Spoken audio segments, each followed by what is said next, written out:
Você já viu uma criança conversar com o nada? Pois na creche Cantinho Feliz, elas não só conversavam, elas desenhavam o que viam. E todas desenhavam a mesma coisa. Um homem alto, de chapéu, que só aparecia na hora da soneca.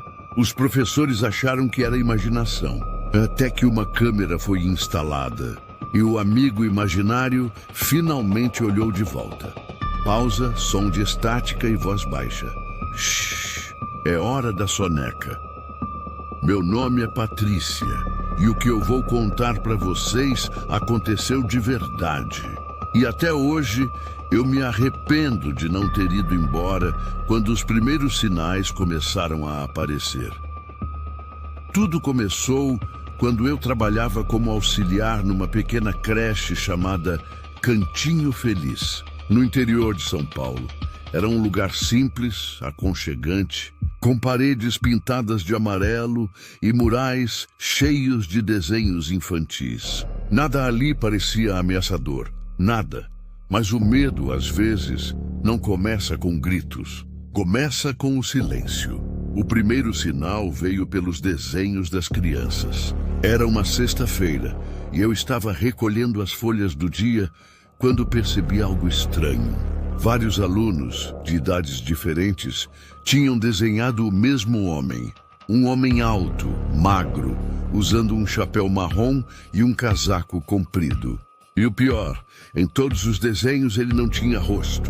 Apenas 2 buracos brancos onde deveriam estar os olhos. Achei curioso. Perguntei para uma das meninas, a Laura, quem era aquele homem. Ela respondeu com naturalidade: é o amigo da soneca. A princípio eu ri.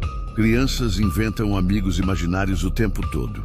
Mas no dia seguinte, quando fui corrigir as atividades das turmas maiores, percebi o mesmo desenho, agora com detalhes diferentes. O homem do chapéu estava em pé, no canto da sala de soneca, olhando para as crianças deitadas. Em um dos papéis, havia até pequenas sombras de mãos saindo das paredes. Comecei a achar que alguma coisa não estava certa. No horário da soneca, as crianças dormiam em colchonetes enfileirados, sob uma luz fraca. Aquela luz vinha de uma luminária velha, presa na parede ao lado da janela. Costumava piscar às vezes, mas ninguém ligava para isso. Até que um dia, a professora Marta jurou ter visto uma sombra se movendo entre os colchonetes. Ela descreveu como algo grande demais para ser uma criança. Disse que viu uma forma humana, parada, olhando para ela, e que quando piscou, não havia mais ninguém. Dona Lúcia, a coordenadora, pediu para não comentar nada. Disse que era apenas um jogo de luz, coisa da nossa cabeça. Mas na semana seguinte, começaram os choros durante a madrugada. Algumas crianças começaram a acordar aos gritos, dizendo que o amigo estava bravo, que ele ficava chamando pelo nome delas, e que quando não respondiam, ele pedia silêncio. Uma das meninas, a Júlia, contou que o homem a fazia deitar no chão frio, porque lá ele ficava mais perto. A situação foi ficando mais pesada. Crianças que antes brincavam felizes começaram a se isolar. Algumas ficavam encarando cantos vazios, sussurrando sozinhas. Outras acordavam com marcas nos pulsos, como se tivessem sido seguradas. A professora Marta, de novo, disse que ouvia passos à noite, quando passava para checar as salas. E o mais estranho, os brinquedos pareciam mudar de lugar sozinhos, principalmente os bonecos. Eles sempre acabavam virados para a parede, como se alguém os reposicionasse. Foi então que decidimos instalar uma câmera de segurança. Era uma daquelas simples, domésticas, voltada para a sala de soneca. Na primeira noite, tudo parecia normal. Mas quando fomos rever a gravação, por volta das 3h17, a luminária piscou 3 vezes e uma sombra alongada cruzou o enquadramento, indo da janela até o meio da sala. Na sequência, o áudio captou um som baixo, como uma voz arrastada dizendo algo. Incompreensível. Dona Lúcia chamou um técnico para revisar o vídeo.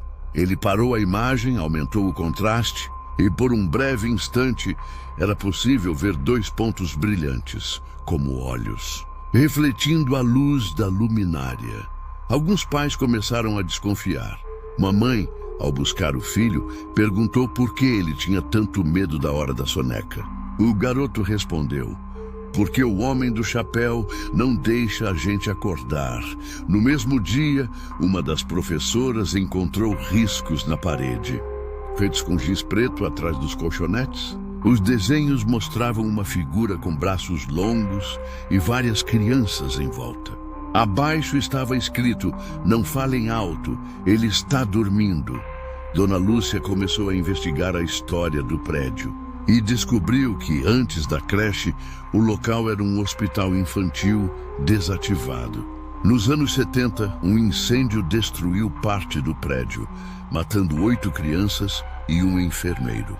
O enfermeiro se chamava Henrique, e, segundo os registros, ele morreu tentando salvar as crianças, mas ficou preso no andar de cima.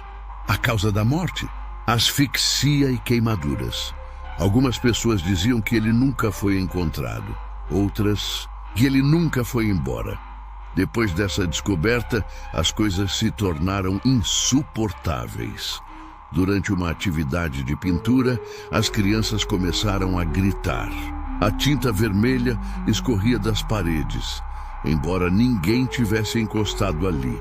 Naquela mesma noite, a luminária da sala caiu sozinha e os fios foram encontrados queimados por dentro. Como se algo tivesse passado por ali, uma professora, Ana Paula, tirou uma foto da turma para registrar o último dia antes das férias. E no reflexo da janela atrás das crianças, havia uma figura alta, de chapéu, sem rosto, o mesmo homem dos desenhos.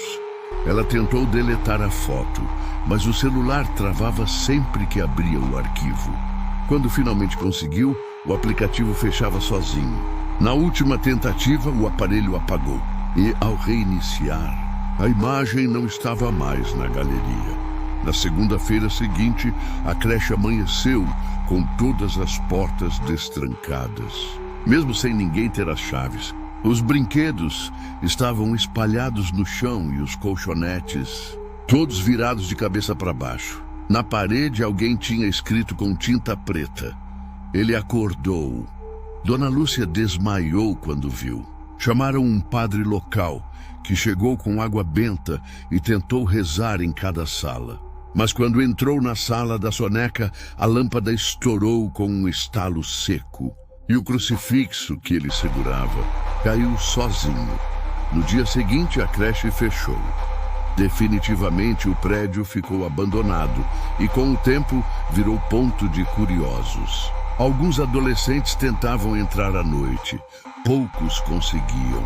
Os que voltavam diziam ouvir vozes infantis, risos e o som de passos lentos, arrastados, vindos do andar de cima. Um deles relatou ter encontrado um colchonete pequeno, coberto de cinzas, e ao lado, um chapéu queimado. Hoje o lugar está condenado, coberto de mato e cercado por tapumes. Mas às vezes, quando o vento sopra do lado certo, as pessoas dizem que dá para ouvir uma música infantil vindo de dentro. Uma cantiga suave de ninar. E se você se aproximar o suficiente, pode ouvir uma voz masculina sussurrando junto: shhh, é hora da soneca. Se você gostou desta história e quer descobrir o que mais se esconde nas sombras do Atlas do Medo, inscreva-se no canal, ative o sino de notificações e prepare-se, porque esse foi apenas um capítulo de um mundo muito maior. Um mundo onde cada história é uma porta, e cada porta leva a um novo pesadelo. Bem-vindo ao Atlas do Medo, onde o medo ganha voz e nunca se cala.